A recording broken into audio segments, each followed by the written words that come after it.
제가 봉독하겠습니다. 그리스도의 평강이 너희 마음을 주장하게 하라. 너희는 평강을 위하여 한 몸으로 부르심을 받았나니 너희는 또한 감사하는 자가 되라.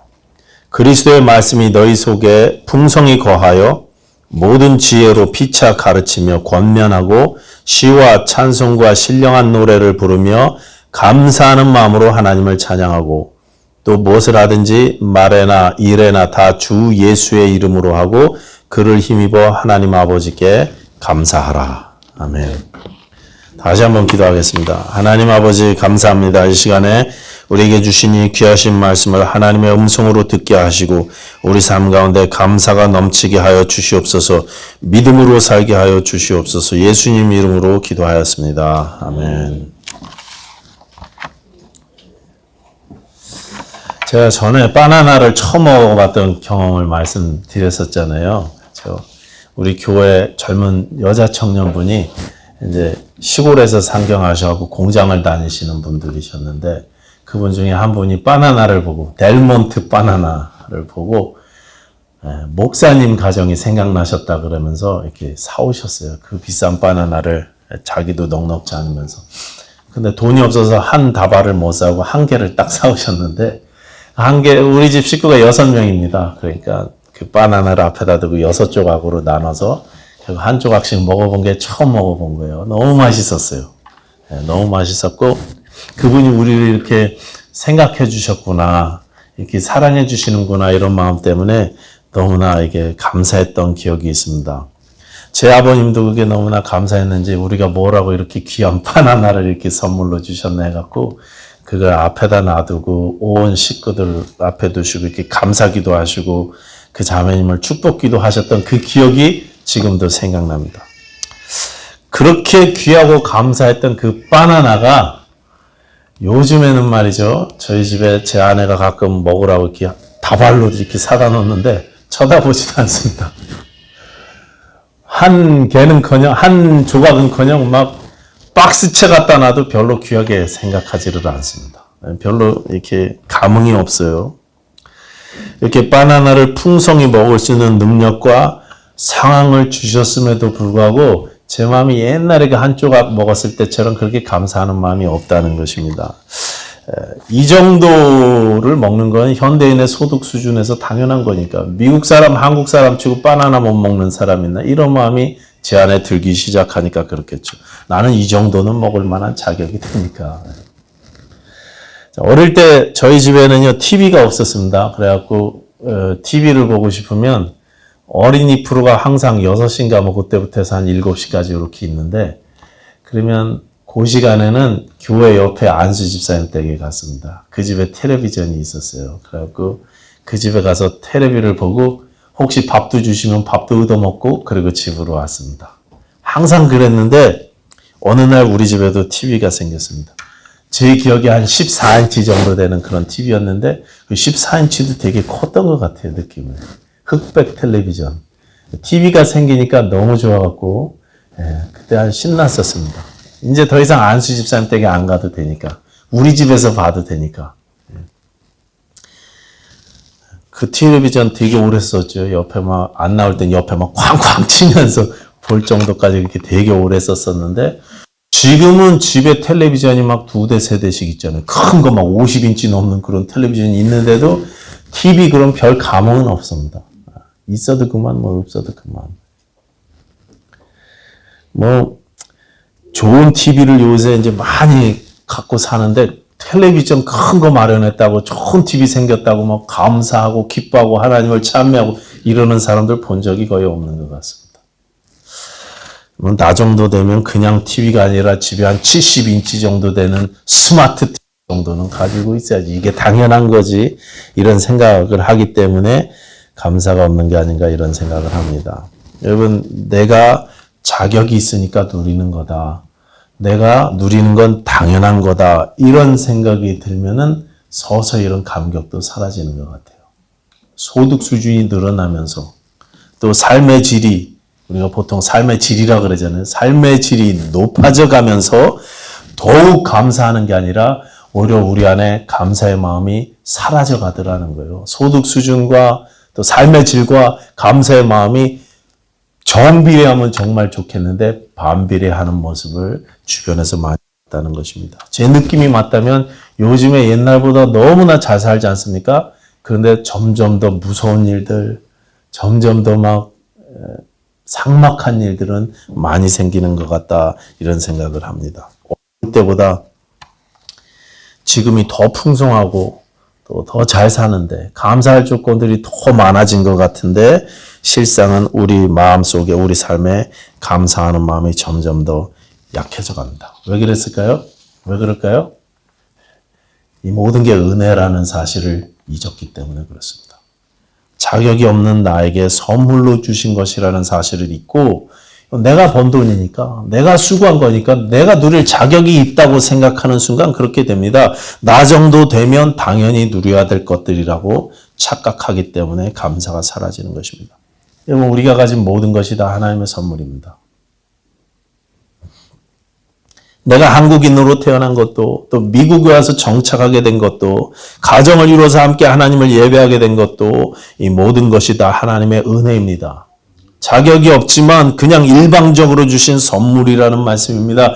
이건 노래 가사처럼 당연한 건 하나도 없습니다. 당연한 건 하나도 없어요. 근데 우리는 그 은혜를 잊었습니다. 내 노력으로 얻은 재물이고, 그러다 보니까 내 노력으로 얻은 거니까 아내도 내 아내고, 내 자식도 내 자식이고, 내 남편도 내 남편이고, 그러다 보니까 나는 더 누려야 되고, 더 좋은 거 먹어야 되고, 나 정도 되면 더 풍요로워야 된다는, 그래서 그런 생각이 당연한 것처럼 우리 마음속에 품다 보니까 감사의 마음이, 그런 걸 못 갖게 되면 더더욱 감사의 마음이 사라지죠. 가져도 감사의 마음이 약해졌는데,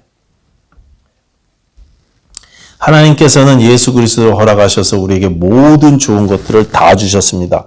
예수 그리스도의 십자가 보혈로 말미암아 하나님과 화목하게 하셨고, 평안과 기쁨, 부요함, 하나됨, 영원한 생명, 자녀됨, 천국의 소망 등등 모든 좋은 것들을 다 주셨습니다. 이런 영적인 선물들 외에도 우리가 육신적으로 누리는 육신의 선물들 또한 하나님께서 선물로 다 주셨어요. 생각해 보십시오, 여러분. 우리가 숨쉬는 공기, 즐기는 꽃, 나무, 산, 강, 하늘의 해와 달, 별, 여러분이 돈 내서 만들어낸 거 있습니까? 다 하나님이 주신 거예요. 내 수고로 만든 거 있습니까? 사실 우리 삶에 누리는 가치 있는 모든 것들은요, 다 선물이에요. 다 선물이에요. 그런데 이게 선물이라는 사실을 잊으니까, 나에게 자격이 있고 당연한 것을 누린다고 착각하다 보니까 하나님의 은혜를 받기 전에 내 자리를 잊어버리고 우리가 감사를 잃기 시작하는 것입니다. 하나님께서는 우리에게 범사에 감사라고 말씀하셨습니다. 왜요? 모든 것이 범사가 다 은혜이기 때문에 그렇습니다. 때로 원하지 않는 일이 내게 일어난다고 해도 모든 것이 합력해서 선을 이룰 줄로 알고 믿고 있기 때문에 우리가 감사할 수 있습니다. 오늘 본문에 너희는 감사하는 자가 되라 그러셨습니다. 9절마다 15, 16, 17 감사하라 그렇게 말씀하고 있어요. 왜요? 하나님께서 그걸 원하시기 때문에 그렇습니다. 이게 우리가 해야 될 일이기 때문에 그렇습니다. 내게 주신 은혜를 내가 뭔가를 해서 보답하는 것이 아니라 우리가 할 일은 오직 그 은혜를 누리면서 감사하는 일뿐이에요. 하나님 우리에게 원하시는 뜻이 이것입니다. 범사에 감사라. 이는 너를 향하신 하나님의 뜻이니라 그렇게 말씀하셨습니다. 그런데 우리가 그 은혜를 종종 잊습니다. 그래서 감사하지 못하고 있어요. 또 하나는 때로는 우리 삶의 고통과 어려움 때문에 우리가 감사의 마음을 잃어버리기도 합니다.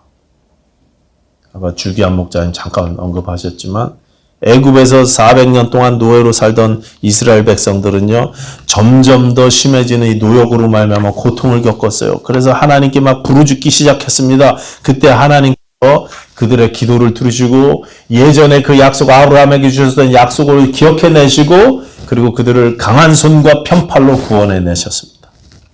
노예 생활을 끝내주셨습니다. 자유민의 삶을 살게 해주셨습니다. 이제는 더 이상 노예가 아니라 하나님의 자녀로, 하나님의 백성으로 살 수 있도록 그렇게 만들어주셨습니다. 유월절을 경험하게 해주셨고 죽음의 바다를 통과해서 자유의 땅으로 인도해 내셨습니다. 이제 더 이상 노예가 아니에요. 자유인입니다. 그들은 홍해를 건넜을 때 온 백성이 다 기뻐하면서 모세의 누이 미리암을 중심으로 해서 온 백성이 춤추고 기뻐하면서 하나님을 찬양하고 감사했었습니다. 그 경험이 얼마나 대단했는지 구약의 이스라엘 백성들은 계속해서 그때 감격을 떠올리라고 하나님께서 그렇게 말씀하셨어요. 하나님이 그들 어떻게 너희를 인도해내셨는지 기억해라. 계속 그 이야기를 반복합니다. 나는 너의 조상을 홍해를 가르고 이끌어낸 너희의 하나님이다. 계속 상기시켰었어요. 그러나 자유인이 되었던 그들의 삶은 쉽지 않았습니다. 광야에서 홍해를 건너자마자 며칠이 지나지 않아 어려움을 겪기 시작했습니다. 그러자 인해 감사가 사라지고 찬양이 사라졌어요. 홍해를 건너자마자 찬양이 끝나자마자 며칠 지나지 않아 마라의 쓴물 때문에 원망과 불평이 시작되었습니다. 삶의 어려움이 닥치니까 감사를 잃어버리기 시작하더라는 것입니다. 모든 것이 하나님의 선물임을 알지만 그럼에도 삶이 힘들어서 감사하기 어려운 경우도 있더라는 거죠. 당장 우리 교회만 해도 김동문 목자님이 지금 병원에서 누우셔갖고 주사로 물 빼시고 지금 진통제로 하루하루 1시간 견디고 계셔요. 박은함 자매님 중요한 검사하고 수술을 또 앞두고 계십니다. 우리 생각이나 우리 기대와는 다르게 이렇게 흘러가니까, 우리 바람하고는 다르게 흘러가니까 우리가 감사하지 못할 때가 있습니다. 힘듭니다. 어떤 분은 관계 문제로, 또 재정의 문제로, 가족의 문제로, 삶의 어려움이 너무 많다 보니까 내 바람처럼 되지 않으니까 감사를 잊는 경우가 많다는 것입니다. 그런데 성경은 뭐라고 말씀하시나요? 이게 가장 중요하죠. 성경이 뭐라고 말씀하시나요? 우리에게는 성경이 뭐라고 말씀하시는지 이게 제일 중요합니다. 이게 상투적인 이야기고 많이 듣는 이야기라 하더라도 성경은 상황과 관계없이 감사하라고 그렇게 말씀하고 있습니다. 감사의 조건을 달지 않았어요. 조건을 달지 않았습니다. 조건 없이 감사하려면, 범사에 그냥 감사하려면 우리는 예수 그리스도를 바라보는 수밖에 없습니다. 예수를 바라보는 수밖에 없어요. 내 주변을 바라보면 감사가 안 나오죠. 어떻게 감사할 수 있어요? 이렇게 힘든데. 그러니까 내 주변을 바라보는 게 아니라 환경이나 조건을 따지는 게 아니라 괴로울 때 주님을 바라보는 것입니다. 찬양처럼 괴로울 때 주님의 얼굴 바라보라.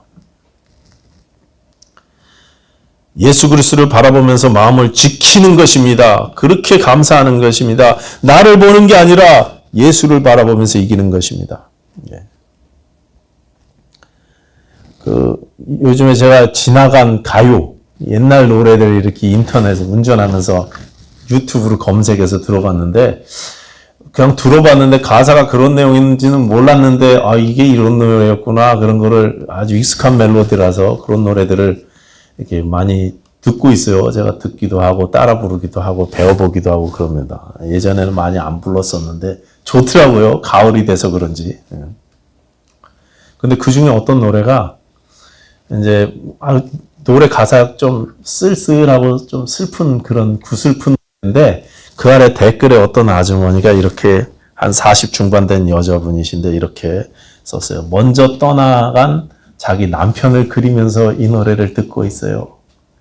남편이 젊은 나이에 이제 보니까 몇 달인가 몇 년 안 된 것 같은데 먼저 떠나셨지만 남편이 남겨주신 아들들, 자녀들 둘을 보면서 내가 견디고 그리고 이기고 있습니다. 이 노래는 남편이 좋아했던 노래입니다. 이래갖고 댓글을 이렇게 쓰셨더라고요. 아이들을 보면서 견디겠다 이렇게 썼어요. 상황을 바라보면 힘들지만 아이들 때문에 내가 이긴다 이런 고백을 그분이 하신 거예요. 우리는 예수님을 보면서 이깁니다. 상황이 힘들지만 어렵지만 마음에 안 들고 고통스럽지만 우리를 사랑하시는 그분을 보면서 이깁니다. 내 어려움과 연약함을 자꾸 묵상하는 게 아니라 우리 중에 선하심과 아름다우심을 묵상하는 것입니다. 여러분 내 머릿속에 드는 생각 중에서 끊어낼 것은 끊어내자는 거예요. 자꾸 내 생각이 이끄는 대로 그렇게 막 불안한 생각, 암울한 생각, 어두운 생각들 하지 마시고 내 머릿속에 있는 생각이 다 하나님이 주신 생각이 아닙니다. 악한 사단에게서 온 생각들은 잘라내자는 것입니다. 그거 잘라내지 못해갖고 가룟 유다가 예수님을 팔아넘기지 않습니까? 시편 116편 11절부터 13절까지를 공동번역으로 보면 이렇게 되어 있습니다. 개역개정보다 공동번역이 더 좋은 것 같아갖고 이거로 적어왔습니다. 한번 들어보십시오. 시편 116편 11절부터 13절까지입니다. 고통이 하도 심할 때에는 사람은 모두 거짓말장이다 하고 말하기도 하였다. 하나님께서 베푸신 그 크신 은혜에 내가 무엇으로 보답할까? 구원의 감사잔을 받들고서 하나님의 이름을 부르리라. 예. 고통이 하도 심각할 때는 사람은 모두 거짓말장이다 하고 말하기도 했대요. 너무 힘들어서요. 옆에서 아무리 좋은 소리를 해줘도 거짓말하고 있네 이렇게 받아들이는 거죠. 목사가 아무리 대단한 설교를 하고 말로 위로한다고 찾아가고 신방하고 형제들이 아무리 밥을 사주면서 위로하고 또 용기를 주는 말을 해도 네가 경험 안 해서 그렇지 너도 나대봐라. 거짓말하고 있네. 다 거짓말장이라고 생각이 되더라는 것입니다. 부질없는 소리로 들렸습니다. 그런데 그럴 때에도 시인은 믿음을 잃지 않으려고 했습니다. 그래서 10절에 이렇게 말합니다. 내 인생이 왜 이리 고달프냐 하고 생각될 때에도 나는 믿음을 잃지 않았다. 내 인생은 왜 이래요? 남들은 잘만 사는데 남들은 행복한 것 같은데 나는 왜 이러나? 내 인생은 왜 이렇게 고달프냐? 이런 생각이 들을 때에도 믿음을 잃지 않았다. 이렇게 고백하고 있습니다. 어떤 믿음입니까? 어떤 믿음? 우리가 잃지 말아야 될 믿음. 어떤 믿음입니까? 하나님이 나를 사랑하신다는 믿음. 하나님을 사랑하는 자고 그때로 부르심을 입은 자들에게는 모든 것이 합력하여 선을 이룬다는 이 고백입니다. 로마서 8장 말씀대로 이 세상의 그 어떤 피조물도 나를 우리 주 그리스도 예수 안에 있는 하나님의 사랑에서는 끊을 수 없다는 이 믿음입니다. 이거는 잃지 않겠다는 거예요. 이 세상이 왜 이렇게 힘들고 고달프냐는 생각이 들을 때에도 이 믿음만큼은 양보하지 않는다는 것입니다. 21세기 침례교회 성도님 여러분들, 이 시인의 고백이 우리 고백이 돼야 될 줄로 믿습니다. 이게 예수 믿는 사람이 세상 사람들과는 다른 점입니다. 똑같이 어렵지만, 똑같이 아픔을 갖고 살지만 믿음은 잃지 않습니다. 하나님이 나를 사랑하신다는 이 믿음은 뺏기지 않습니다. Turn your eyes upon Jesus라는 찬송이 있죠. 이런 오래된 흰날 찬송 가사들은 요즘에 찬송에서 이 부분 앞부분만 부르는데 이 내용 쭉 보면 이런 찬송들은요 정말 고통 가운데 나온 신앙 고백들입니다. 옛날 찬송가들은 모두 다 고난 가운데 간증으로 만든 찬송들입니다. 이 찬양도 그렇습니다. 네 눈을 주님께 들라. 놀라운 주 영광 보라. 주 얼굴 보라. 세상 근심 걱정 다 사라져가리. 주 영광 은혜 비단에서. Turn your eyes upon Jesus. Look full in his wonderful face. 여러분 예수님의 얼굴을 바라보십시다. 십자가를 마다하지 않으신 그분을 생각하십시다. 문제나 아픔이 아니라 나를 사랑하사 나를 위하여 자기 목숨마저도 내주신 그분을 생각하시기 바랍니다. 자신의 모든 것을 내어주신 하나님의 은혜를 여러분 기억하십시오. 그래서 우리 안에 있는 이 작은 믿음, 비록 겨자씨만한 믿음이라 할지라도 이 믿음을 이제 꺼내서 사용하시게 되기를 바랍니다. 힘들지만 믿음으로 찬양하고 믿음으로 감사하시기 바랍니다. 하나님께 감사로 맡겨드릴 수 있는 그런 신자의 모습을 이때 보이실 수 있는 저와 여러분들 되시기 바랍니다. 일본 신학자인 우찌무라 간조는 이렇게 말했습니다. 하나님이 만일 인간을 저주하신다면 질병이나 실패나 배신이나 죽음으로 하시지 않을 것이다. 그것은 하나님이 계신 것을 믿지 못하는 불신앙으로 그리고 성경을 읽어도 귀에 들어오지 않는 막힌 귀로 또한 감사하는 마음이 전혀 생기지 않도록 메마른 마음으로 저주하실 것이다. 이렇게 말했어요. 우리가 변함없으신 하나님 앞에서 감사의 마음이 사라졌다면 우찌무라 간주에 말하려면 그것은 영적인 저주입니다. 하나님께서 원하시는 모습이 결코 아니라는 것입니다. 하나님에 감사하십시다. 여러분, 모든 것이 다 선물입니다. 당연한 것은 하나도 없습니다. 내 자녀들도 하나님의 선물입니다. 그리고 어려움이 아니라 주님을 바라보시는 저와 여러분들 되시기 바랍니다. 감사와 찬양으로 하루하루를 이기면서 사시는 우리 귀하신 21세기青年의 성도님들 다 되실 수 있기를 예수님 이름으로 부탁드리겠습니다. 기도하겠습니다. 하나님 아버지 감사합니다. 모든 것이 하나님의 은혜라는 사실, 당연한 것은 하나도 없고 내가 아무런 자격이 없다는 사실을 이 시간 우리가 다시 한번 인정하고 깨닫게 해 주시옵소서. 또한 어려울 때라도 우리에겐 믿음을 잃지 않게 해주시고 하나님이 내 편이시고 나를 사랑하신다는 이 믿음에서 한 걸음도 후퇴하지 않도록 우리를 붙잡아 주시고 큰 믿음 허락하여 주시옵소서. 예수님 이름으로 기도하였습니다. 아멘.